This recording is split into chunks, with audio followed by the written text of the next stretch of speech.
Good morning, everyone. I'm Karen Geisenberger. I'm a volunteer with ThyCa, and I'm here with Dr. Ball, who's going to present a session on medullary thyroid cancer surveillance. Just to get started, I'm going to introduce you to Dr. Ball, who is an endocrinologist at Johns Hopkins in Baltimore, Maryland. He is an associate professor of medicine specializing in thyroid cancer, medullary thyroid cancer, and endocrine neoplasia. His laboratory studies mechanisms underlying the neuroendocrine phenotype seen in human cancers. Dr. Ball is active in developing new therapies for medullary thyroid cancer and works in this translational research program in collaboration with other researchers and clinicians. Dr. Ball graduated from George Washington University Medical School and completed further training in internal medicine and endocrinology and metabolism at the University of Pittsburgh and Johns Hopkins University. He is the author of numerous peer-reviewed medical journal articles and has been a speaker at many previous ThyCa educational events. He's also a ThyCa medical advisor. Thank you, Dr. Ball, for being here. Great. Well, thank you, Karen. I really appreciate the opportunity to participate, and I'm so impressed with how Gary and all the ThyCa volunteers have kind of moved us into the Zoom era, and it allows a chance to reach a whole lot more people, and it's just great. The topic that Gary asked me to discuss this year is kind of a concise one, and it relates to medullary thyroid cancer surveillance. In other words, how we as doctors and you as patients use lab test results and imaging to monitor the disease and make clinical decisions. So sort of the sub-questions are how to monitor MTC with lab results and imaging, the location of the most common metastases, and how to evaluate them when you find them. All right. So I don't know if any of you follow the Tour de France at all, but my wife Deb and I just love watching it. And it's, of course, it's every July and lasts for 3 weeks. And this year was a particularly spirited competition between Tadej Pogačar on the left and Jonas Vingegaard on the right with their respective teams. And Vingegaard really won out in the mountains this year. And this is Pogačar trying to break away, but failing against Vingegaard. And I'm struck kind of by similarities between being in a race like that and having a disease like medullary thyroid cancer. It's a very, very long race, and parts of it are harrowing, just requiring a huge, huge effort. And then in other parts, you're kind of cruising along with a group or taking it a little bit easy. But it's a long process, and it requires really some heroism, I think, to really negotiate well. I want to start with some basics of medullary thyroid cancer so that we're all on the same page, and most of you know these things, I think. Medullary thyroid cancer comes from the calcitonin-producing thyroid cells, not the thyroid hormone-producing cells. So a lot of the assumptions that doctors have about thyroid cancer don't really apply to MTC. It accounts for 1 to 3% of thyroid cancers and perhaps 1,800 cases per year in the US, so it's uncommon but not absolutely rare. It's heritable in 25% of cases, and we know that germline or whole body mutations in the RET gene cause familial medullary thyroid cancer. But very significantly, tumor-only mutations in the RET gene are seen in roughly 50% of the non-familial cases. Now, we'll spend a lot of time in this lecture talking about calcitonin, and I think we can think of it as the marker for persistent MTC. These two images show, this shows a patient with the earliest stages of MTC called C-cell hyperplasia, where there's some overgrowth of the calcitonin producing cells near the thyroid follicles. These are little lakes of thyroid hormone and thyroglobulin in the thyroid gland. And these are the calcitonin producing cells, and they're stained with an antibody that lights up the calcitonin in the cells. So you can see that they're kind of scattered amongst the thyroid hormone producing cells. And this is an MTC case, again, stained for calcitonin. And most cells will make it, but there is some heterogeneity. The laboratory that I came from with Stephen Balin did work in the 80s showing that heterogeneity or loss of calcitonin production in some of the cells was associated with somewhat more aggressive behavior in MTC. And this is borne out to some degree. Now, calcitonin levels are barely detectable in most healthy adults. So many of you have seen the normal ranges, which are typically 0 to 4 in females or 0 to 8 in males. And many healthy adults have, it's not detectable at all. And we all think that an undetectable calcitonin after surgery is the hallmark of a surgical remission. That's what we're kind of hoping for when we do that first postoperative check.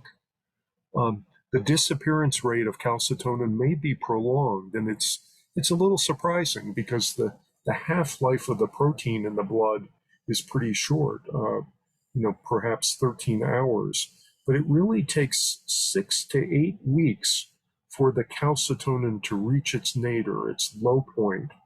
And in rare cases, it's still dropping after 4 to 6 months. We don't really understand that, except that maybe some cells are sequestered, perhaps in immune system channels, lymph channels. We don't really understand that phenomenon, I'd say. So, checking the calcitonin a couple of days after surgery, that doesn't tell us too much. Now,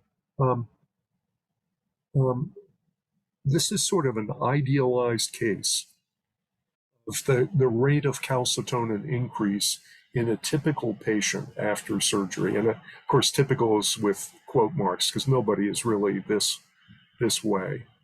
But you can see in this sort of example patient, the post-op nadir or low point is a calcitonin level of 60, and the units are picogram per ml. So 60 tells us there's definitely some cancer remaining. In fact, even a calcitonin in the normal range, a calcitonin of 7 or 8, that really tells us that after thyroidectomy, that shouldn't be there. And in this idealized patient, 6 years later, the calcitonin was about 240, and if nothing were done, 24 years later, the calcitonin would be 15,000. So you can see this is not a linear growth increase. Instead, it's an exponential increase with a fixed doubling time. So the calcitonin level doubles every 3 years in this case. All right, so this is the concept of the calcitonin doubling time, which is, it's an approximation, but it's sort of the most typical behavior is to have a fixed rate of doubling. And it becomes alarming in these out years because each year the successive increment seems more and more. It's not really that the disease is taking off in any real way. It's just that there's more to double. So the increment is bigger each year. Now that was the ideal patient, but I think I see more like this, where there's a chaotic pattern. Here in this case, a post-op nadir of 665, 5 years, 930. And then dropped again and goes up and down and so on. So what accounts for this chaotic pattern? I think there is intrinsic variability in the calcitonin production, but I think there's also a laboratory problem here. So calcitonin is a pretty labile chemical, And if the lab does not do a perfect job in centrifuging chilling the sample right away, centrifuging it very quickly, and then freezing it within 20 to 30 minutes, the serum, you get some loss of calcitonin. And I think this is a problem in many laboratories, including at Johns Hopkins at times. And I've gone over our lab director about our standard operating procedures, which seem to be in line. But yet in practice, sometimes the sample handling is not ideal. And I think that can lead to some of this chaos. That's really one of the main reasons to use this second tumor marker, CEA, or carcinoembryonic antigen. It's abnormal in about 50% of MTC patients, and it's much less specific than calcitonin is. So there aren't really many other conditions that can give rise to a very high calcitonin. But CEA can be elevated in certain GI tumors or even benign gastrointestinal situations. But if you have a medullary thyroid cancer patient, or if you are a medullary thyroid cancer patient, and both the calcitonin and CEA are elevated, sometimes the CEA behaves in a more steady fashion, and the calcitonin has more noise in it. So I think the CEA helps us with these interim assessments. But overall, there's no overall superiority for the CEA to the calcitonin for establishing the patient's prognosis.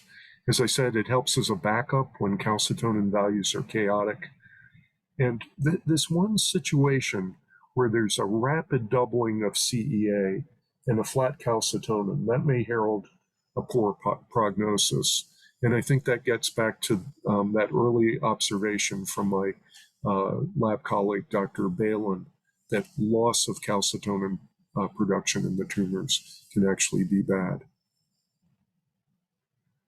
So that's sort of the calcitonin in a nutshell. What about the sites of recurrent or persistent disease in MTC patients? So one good thing about medullary thyroid cancer is that it doesn't really seem to go all over the body in compared to some cancers. The pattern of spread is fairly stereotyped. So we want to think about what are the optimum imaging modalities for really picking up these main 5 areas. So first and foremost, it's the neck lymph nodes, which are adjacent to the thyroid gland, and within those, there's a specific pattern that I'll talk to you about in a moment. There are also lymph nodes in the chest called the central part of the chest is called the mediastinum, and the root of the lung is called the hilar lymph nodes, and those are important. And then medullary thyroid cancer can go through the bloodstream to the lung, to the liver, and to bones. And brain is reported, but very rare, generally in patients with widely metastatic disease. So let's talk a little bit about the neck lymph node metastasis in MTC. If you look at MTC patients globally, about 60% would have lymph node metastasis at their original surgery. And there is frequent involvement of both the central neck nodes and the lateral neck nodes. This is sort of an alarming cutaway view of the neck, but it's something that endocrinologists use a lot to talk about the different lymph node levels. And it may or may not be useful for you to learn these. When the ultrasound report comes out, it will describe, if it's done well, it will describe lymph nodes in these various levels. So level 6 is the central neck lymph nodes, and that's usually the first place where medullary thyroid cancer would go. These lymph nodes are arrayed along the trachea in the neck, and they can be important because growth of a lymph node in that central neck level 6, that could ultimately invade into the trachea, and cause real trouble.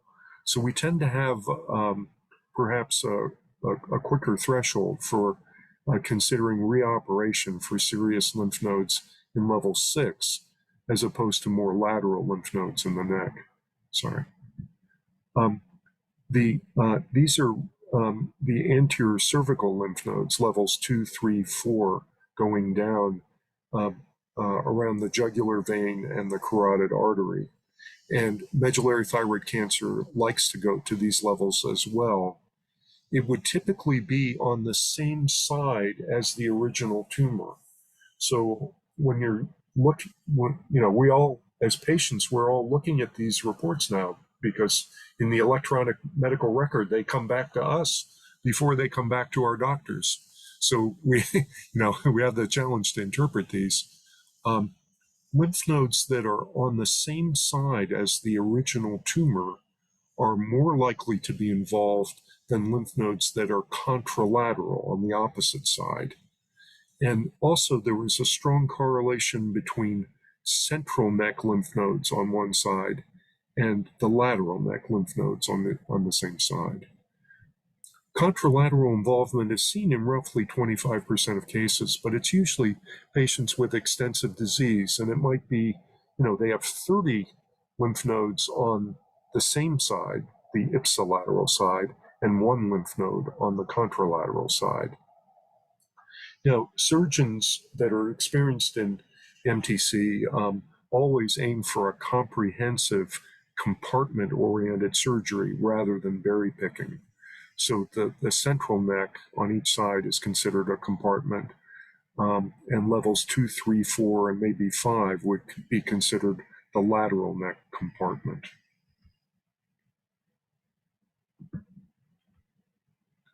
What are the imaging choices for neck metastasis and MTC?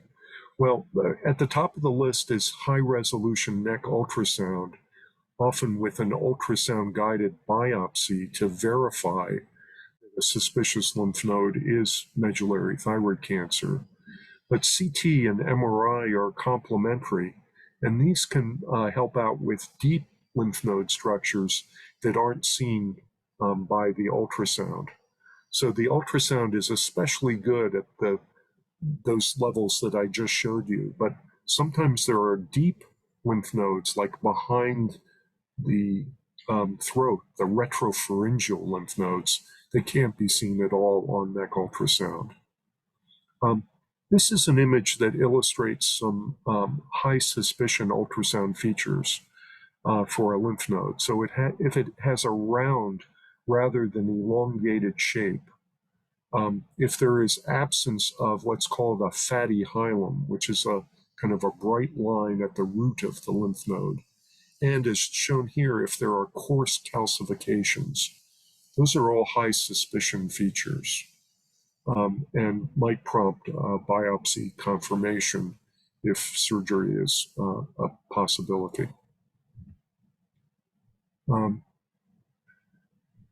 Let's talk about lymph nodes in the chest now. The mediastinum is the central part of the chest, and in this anatomical drawing, you can see the right lung and the left lung, and then the trachea or windpipe with the 2 mainstem bronchi going off here. And there's a chain of lymph nodes that runs down either side of the windpipe. And this is really a continuation of the level 6 or central neck lymph nodes that I showed you. So those can just travel down the lymph node chain from level 6 into the upper chest. One of the ways that medullary thyroid cancer surgery can fall short is if the surgeon is not diligent enough about reaching into the chest and capturing these paratracheal extension of the level 6 lymph nodes. So patients with extensive lymph nodes preoperatively should also have a chest CT to see what's going on in this area. About 10 to 15% of MTC patients have lymph nodes in the paratracheal region or further down. This is called the subcarinal region, and this is called the hilar region. Sometimes these are operable if they're high up and paratracheal. And as I said, the paratracheal nodes are contiguous with the neck. Other times they're not really operable. So hilar lymph nodes kind of stuck in amongst these airways, and usually the subcarinal lymph nodes down here amongst the great vessels. These are not really operable in most cases. What about lung metastasis? So the involvement typically starts as being fine and multifocal, but occasionally there are, a couple of dominant sites that stand out. Small lung nodules, though, are often considered nonspecific by the radiologist. So doctors will often want to repeat the CTs over time and see if there's change, with the idea that benign kind of inflammatory nodules in the lung often would stay the same, and malignant lung nodules would grow over time. The lung nodules may be associated with those hilar lymph nodes that I just described to you. And this is an important problem because this can lead to constriction of the airways and what's called post-obstructive pneumonia. Also, lung nodules more distantly in the lung can lead to fluid on the lung, so-called pleural effusions, and even fluid in the lining of the heart. And those are serious complications. Now, for imaging lung metastases, the chest CT is really the study of choice. It has greater resolution capability than a PET scan would, and it's more sensitive for early disease. And as I said earlier, small lung nodules are often nonspecific. How about liver metastases in medullary thyroid cancer? This is the view. This is the view from a laparoscope. So the surgeon has inserted a camera on a tube and then sort of cleared out the covering of the liver, and you can see these white spots on the liver surface. And this is sort of illustrates the bad challenge of detecting liver metastasis in MTC. You can have these multiple tiny spots, which, as you imagine, might be really difficult to pick up on a scan. They're just hard to see within the resolution of CT and MRI. And the liver can be really riddled with these before it's clearly evident on a scan. Liver metastases are clinically apparent in 5 to 10% of patients with persistent significant calcitonin elevation. And small lesions under a centimeter may lie dormant for many years.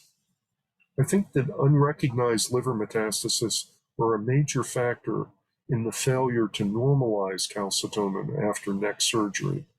In other words, a patient has a reoperation after some neck lymph nodes show up, and maybe they've had whole body imaging to restage them, and yet the calcitonin still stays about 50% as high as it was, and it still rises at the same rate as it was before the redo neck surgery. So unrecognized liver mets is one factor in that relative failure. The best imaging studies are MRI with both arterial and venous phase enhancement, and the enhancing agent is called gadolinium.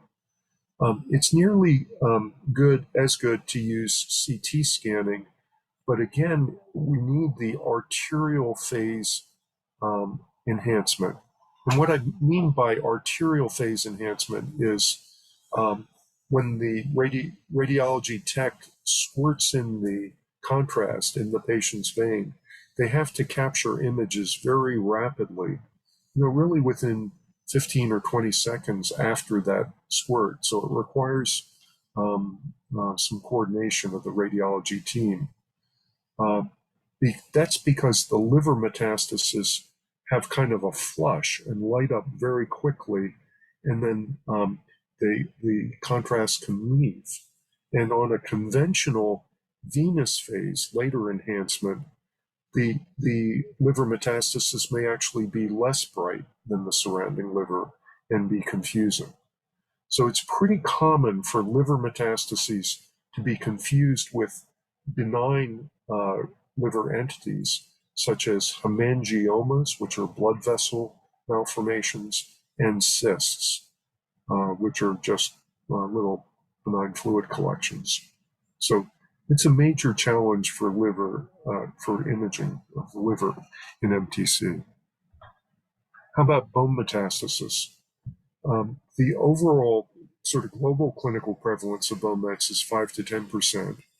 But in stage 4 patients with known metastatic disease somewhere else, 65% of patients had them, either with a conventional technetium bone scan, or more likely with MRI directed at the skeleton.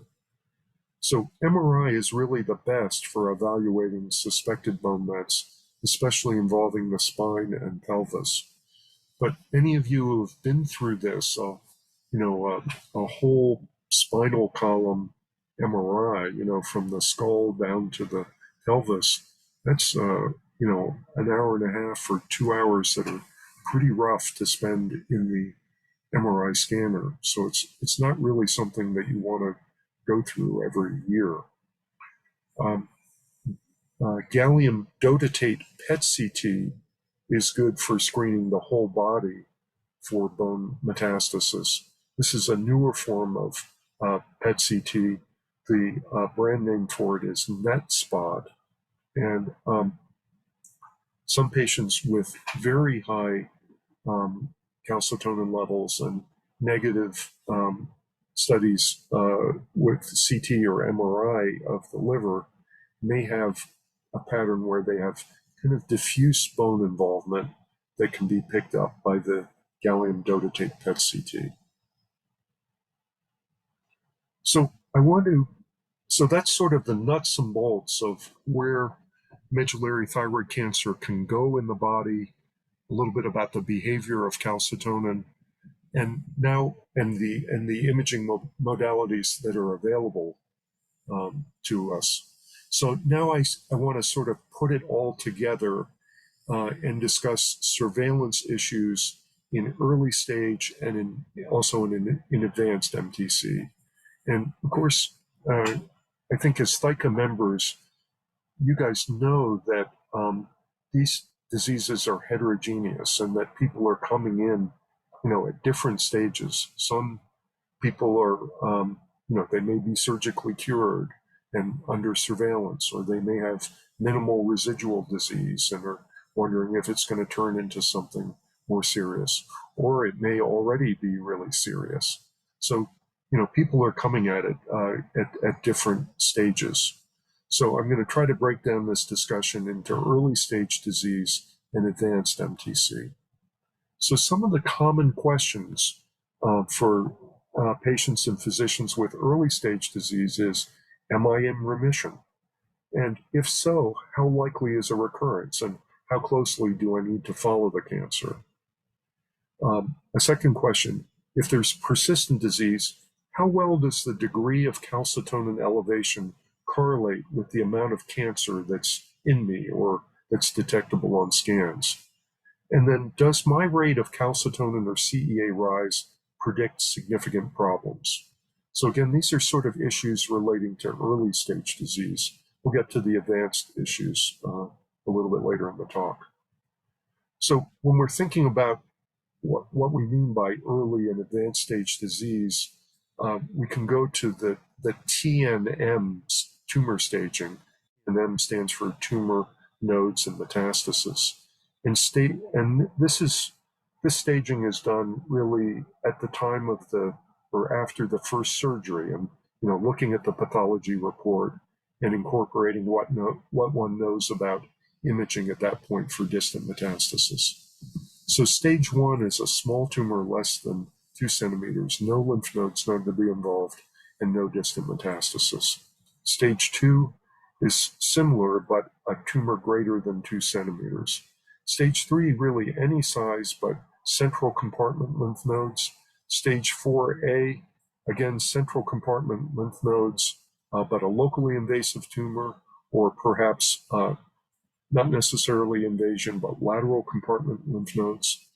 Stage 4B, which we don't talk about too much, extensive local invasion, any lymph nodes. Stage 4C, any tumor, any nodes, and distant metastasis. Okay, so not to sweat this, but when I say early stage, I'm really meaning this. Tumors of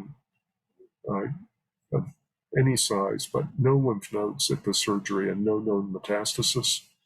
And advanced stage, really stage 4 disease, with the central compartment lymph nodes only being sort of in a gray area. So that's what I mean when I'm talking about early stage and advanced stage. All right. So am I in remission? Well, an undetectable calcitonin is often considered the hallmark of remission. And, but, oftentimes it will stay undetectable, but sometimes we have a feeling that it's metastable, that the calcitonin may come back. And that occurs when the calcitonin elevation may return if the surgery removed an extensive number of abnormal nodes. Then we consider the remission metastable. And there's a pretty high likelihood that with time, the calcitonin will come back.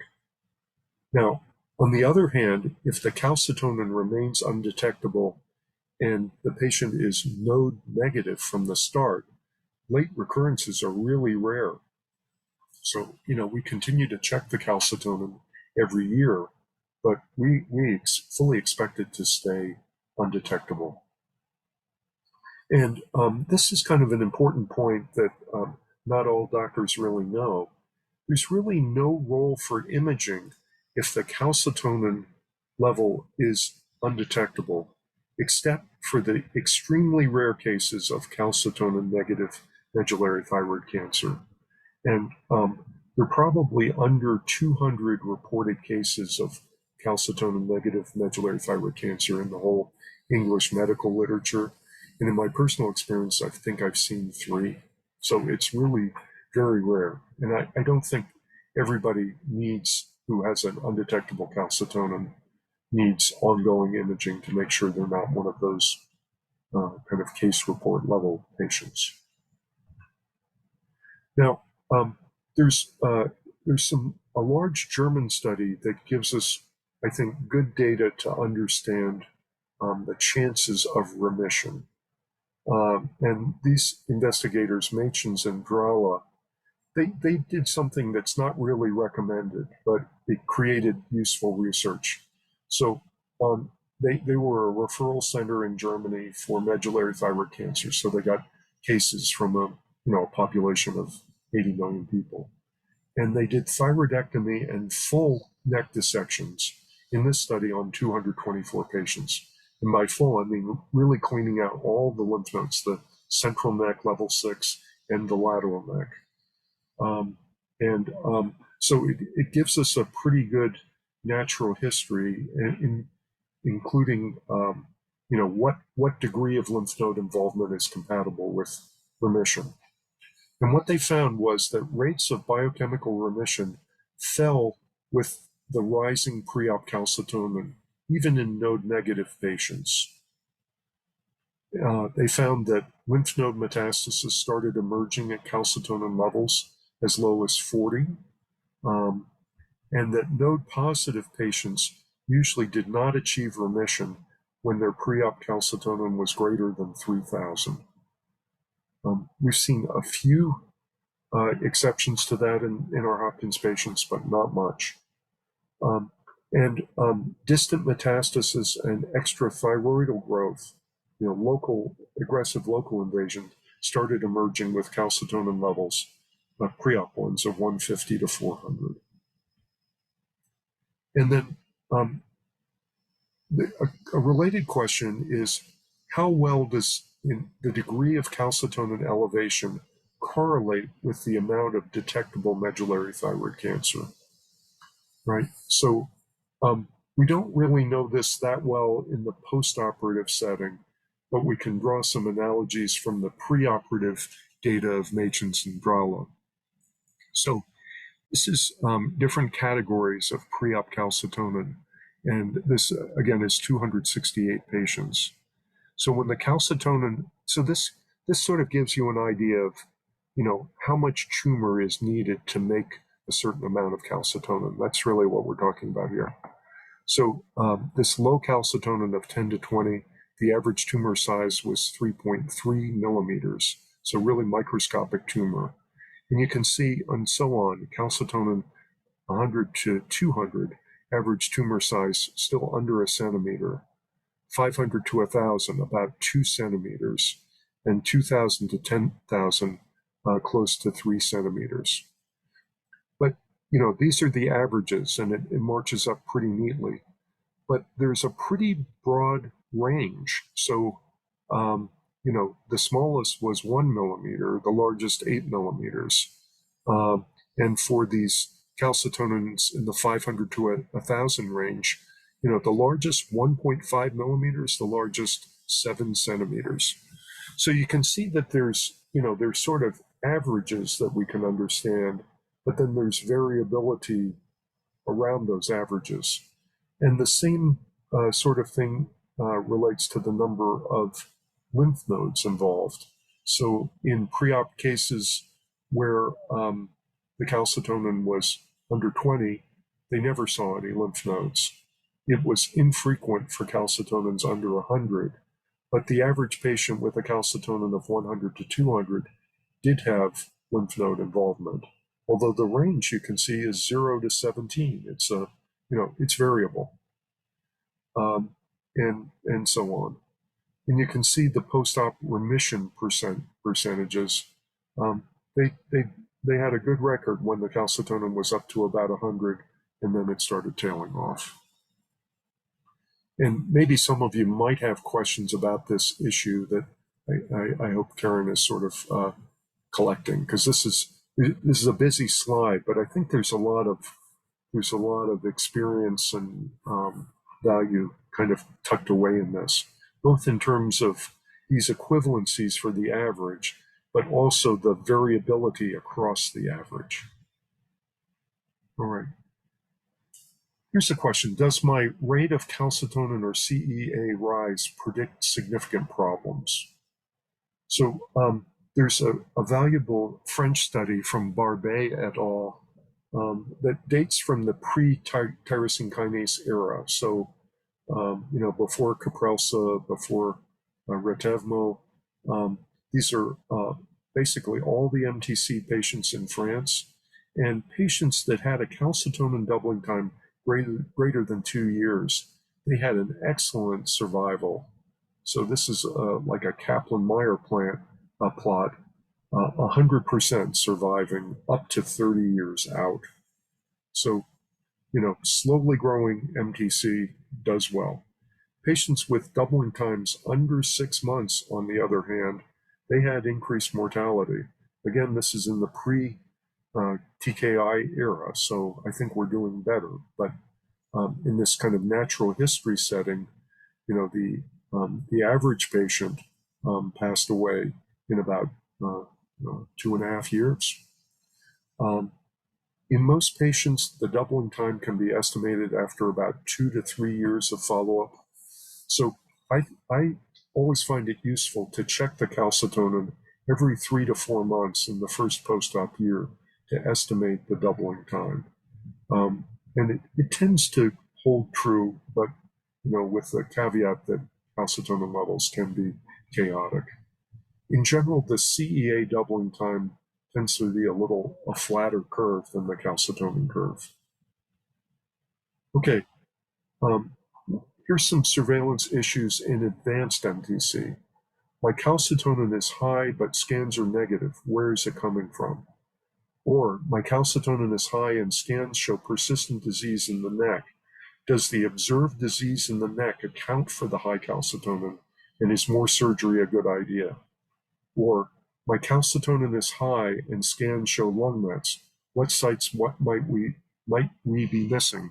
Or are the metastatic tumors identified in the lungs, liver, or bone significant enough to justify systemic treatment? That latter question kind of goes beyond the scope of my talk, but we'll start it at least. So the first question, the calcitonin is high, but scans are negative. Where is it coming from? Well, let's remember again the American Thyroid Association guidelines for patients. So if the calcitonin is under 150, the ATA guidelines recommend just physical exam and neck ultrasound.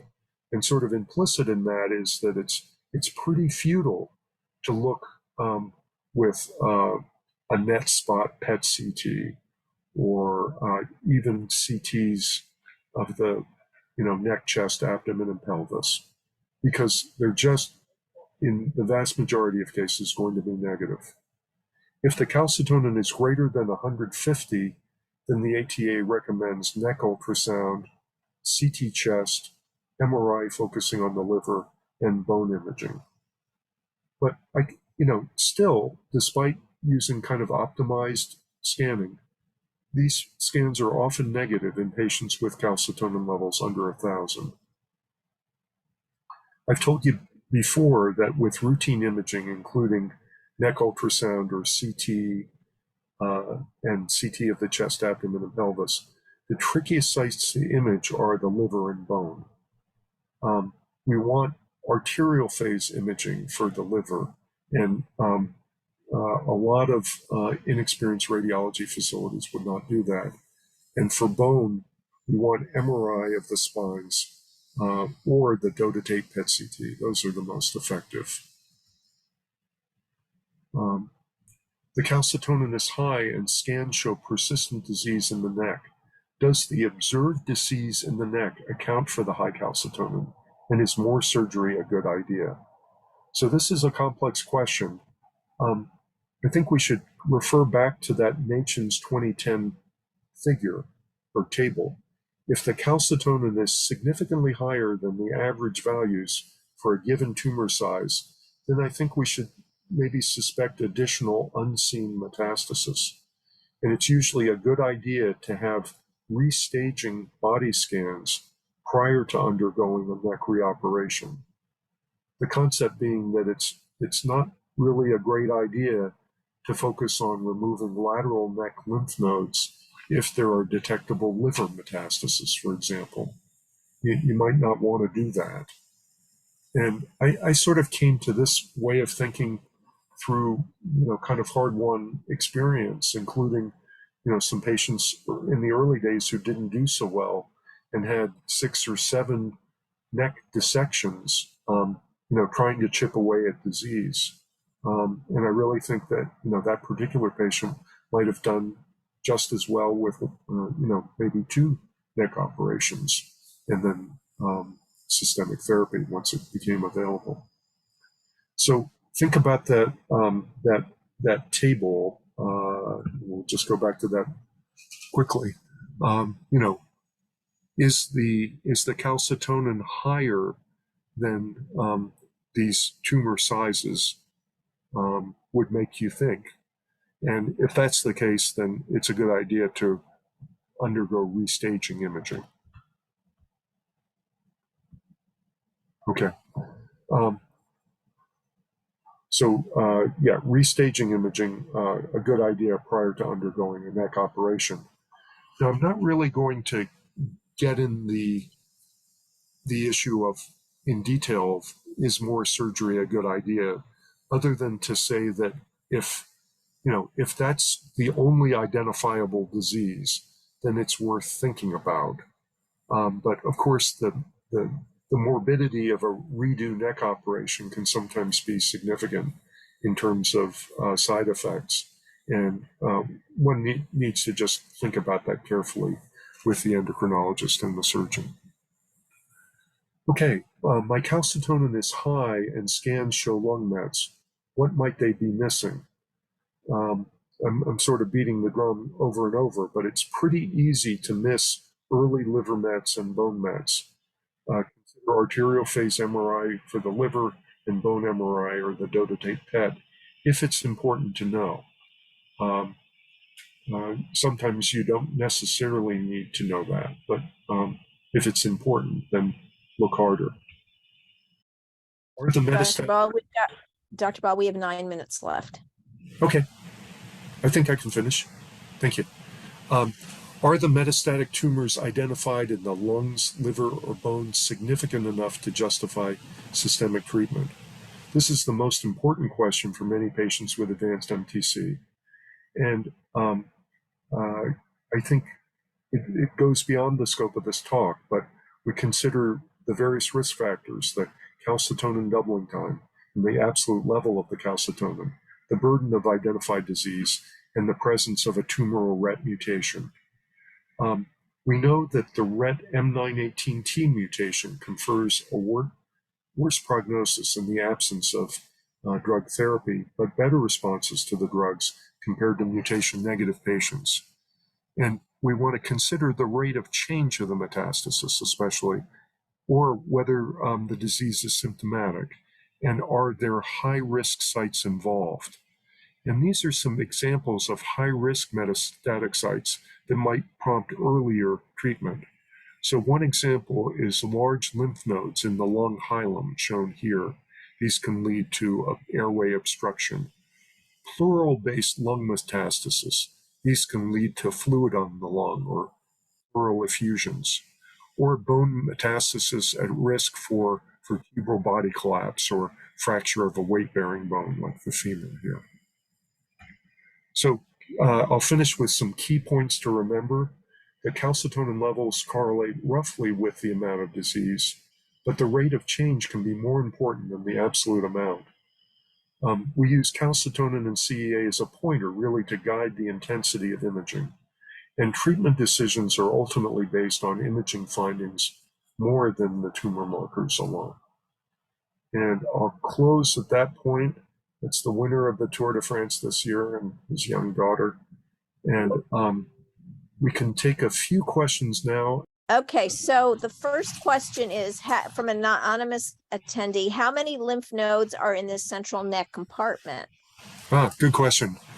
There's not a definite answer to that, but you can infer a little bit about the quality of the neck dissection by the number of lymph nodes that are actually resected. So if the pathology report says 1 out of 4 lymph nodes were positive, so only 3 benign and 1 cancerous lymph node were removed, you can infer that it was not maybe an optimal central neck dissection. And surgeons tell me that the optimal one should go from high up in the neck, called the hyoid bone, down, if possible, to the aortic arch. I'm not a surgeon, so I don't know how practical that is in every patient, but we hope to see a higher number in the denominator.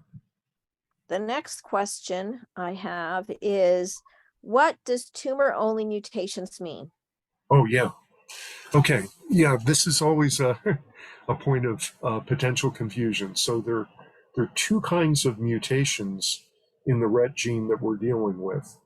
One is the so-called germline mutation. That's the one that's tested for in a blood test or a saliva test, that's sent out to the lab. And that would show the mutation is throughout your body and is potentially able to be carried to the next generation. In people that don't have a family history, about half will have a mutation in RET just in their MTC cells. So the mutation happened with the formation of the tumor. It can't be passed along to the next generation, but it is something that we can target with the newer drugs. So that's a tumoral mutation.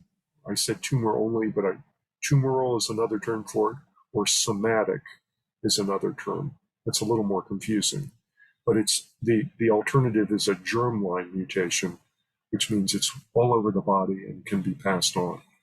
Next question is, how effective are PET scans to find the spread of MTC? Yeah, good question. So there are two kinds of PET scans. I didn't make that entirely clear in my talk. I should have. So the general PET scan that is in most use is uses a kind of labeled glucose. It's called FDG PET. And then there's one that's more customized for neuroendocrine tumors, such as MTC, called gallium dotatate PET, or NetSpot is the brand name of it. And they have somewhat different characteristics.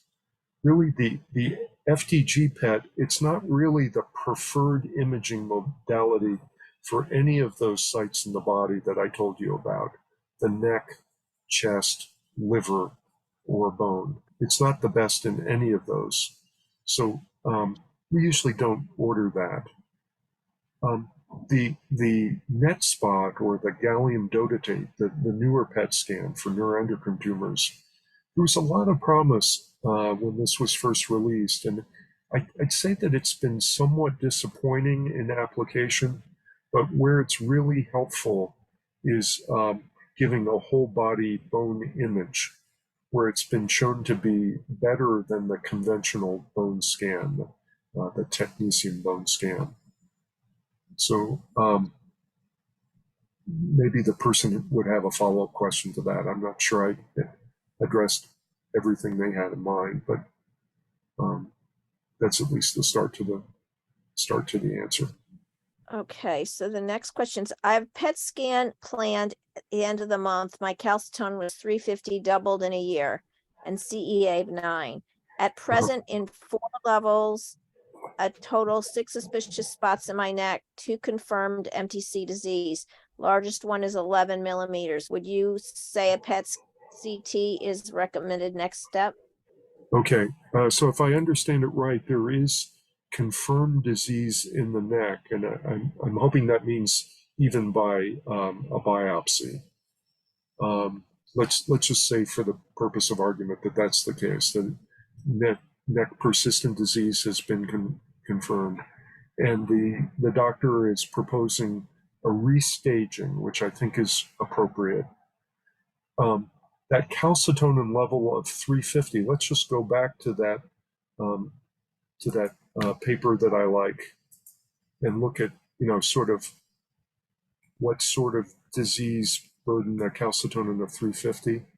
So this is sort of in this range. So one might be hopeful that at 350, lymph nodes that you could see on an ultrasound, that might account for it. So I think it's reasonable to consider reoperation with restaging. For me, an FDG PET scan nor the dotatate PET would be the best way to restage. I mean, it's sort of tempting for the doctor to just order one test, but neither one of those quite has the requisite sensitivity. So if it were me, and I hate to second guess doctors because I'm not, I'm not in the case, but my own practice, put it that way, would be CT chest, MRI liver, and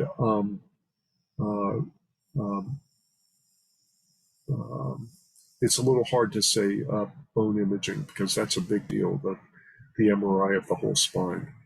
At 350, I'm not sure I'd do that. So I'd probably do CT chest and MRI liver. But I think this patient's in the right ballpark in terms of a moderate calcitonin, and considering neck reoperation with restaging. That's a good approach, I think. When reading a CT, how does the technician know it's MTC and not another cancer? Yeah, that's a real good point. That's a good point. So I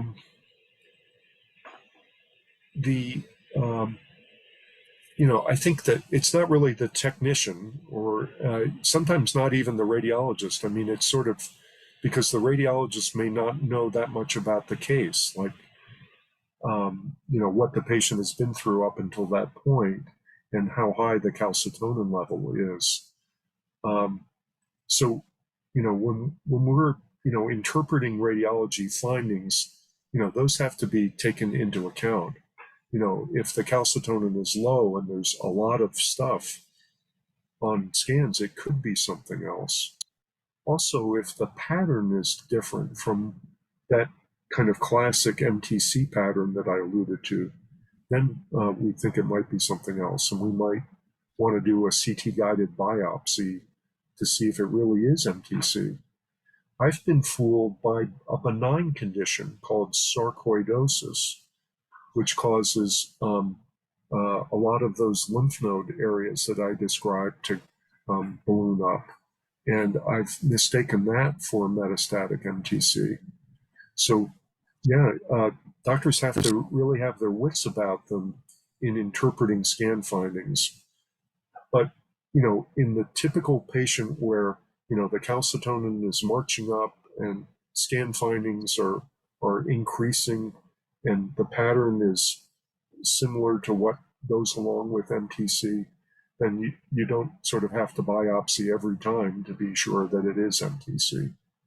But when things are atypical, when the growth is outstripping the calcitonin or the pattern is unusual, then sometimes a CT-guided tumor biopsy is reasonable. Another sort of anecdote is that other tumors can be picked up as incidental findings pretty often. And when I order CT scans of the chest, sometimes I find lung cancer, not thyroid cancer. And they have somewhat different appearances on CT. They have kind of a whispery or infiltrative appearance rather than a discrete spot. And the thoracic surgeon can help me in those instances and usually take care of that if it's caught early as an incidental finding. Why would calcitonin and CEA values be much less than known? Much less than what? Much less than what? Known, like known, like KNWN. Why would? Oh, I'm not quite sure. I mean, we okay. know that sometimes the values are low Okay. with high level metastatic tumor burden. How might that affect prognosis? I think maybe you kind of went over that. Yeah. Okay. Yeah. I did allude to that. In that very first picture showing the calcitonin staining in the tumor, and I mentioned that sometimes tumors may not make as much calcitonin or secrete as much, and there are these rare calcitonin poor tumors. I find it a little concerning when the calcitonin and CEA levels, the CEA is significantly high, in the hundreds, and the calcitonin is, a similar number. That concerns me a little bit, that cancer is losing some of the differentiation or losing some of the characteristics of the normal thyroid C cell. So yeah, that is concerning when you see that, and it makes one want to be pretty persistent in imaging. All right, next question. Are there any incidences of indolent MTC? I've had a 1.2 centimeter tumor that was stable for 2 years. MTC was confirmed with an Afirma test. My calcitonin level was 22, and I had sporadic disease and was RET negative. I was seen at Mayo Clinic and had a right thyroidectomy, and no positive lymph nodes were detected. At 6 months post, I had an undetectable calcitonin level. They only looked at one lymph node. Should I have had more lymph nodes checked and the left thyroid removed? Yeah, good question. That was really nicely described too. I mean, that was almost like a doctor doing a nutshell case report. I like the way that was described. They know what they're doing at Mayo Clinic. The ATA guidelines do recommend a total thyroidectomy for medullary thyroid cancer, but those are the 2015 guidelines, and I think practice has evolved a little bit since then. Um, the, um, the base operation for MTC usually is total thyroidectomy and central neck dissection. And in general, we still follow that except when the pre-op calcitonin is very low. So getting back to the question, I think one's confidence that it's truly node negative is certainly less when that central neck dissection was not done. In the in that German paper, there are lymph nodes that start they do start appearing when the calcitonin is above 20. So we do tend to do the central neck dissection. Sorry about that. But that notwithstanding, I think this does sound like a low-risk MTC, and it's very likely that that post-op undetectable calcitonin will persist.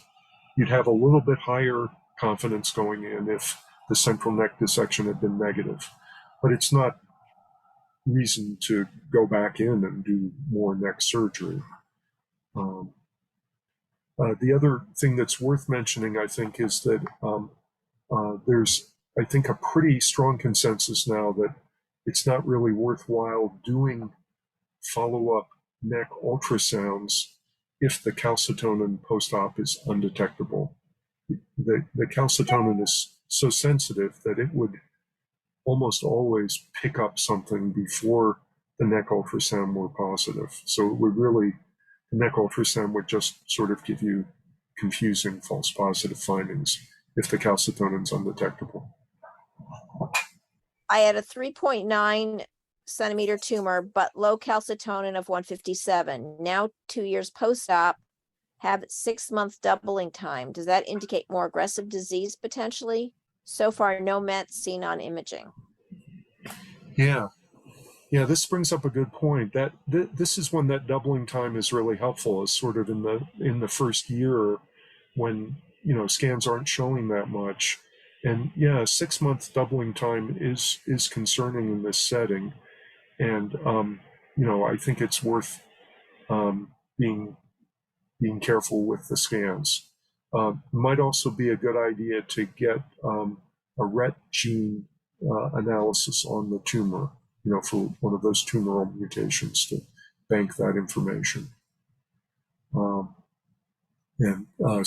for example, if it has the higher risk RET M918T. So yeah, that 6-month doubling time would be a little bit concerning. Here's another question. So with undetectable calcitonin and normal CEA post-surgery, are you saying that even ultrasound is not necessary as part of annual testing, that only labs are needed? And would this still be true if diseased lymph nodes were found during surgery, even only one? Yeah, I'm not sure. Not all doctors agree with that, but the ATA guidelines, I think, waffle on this point a little bit. But in my own experience, it's just the ultrasound will just give you, in essence, false positives. So that I can, I guess, speak best for my own practice that I don't recommend it.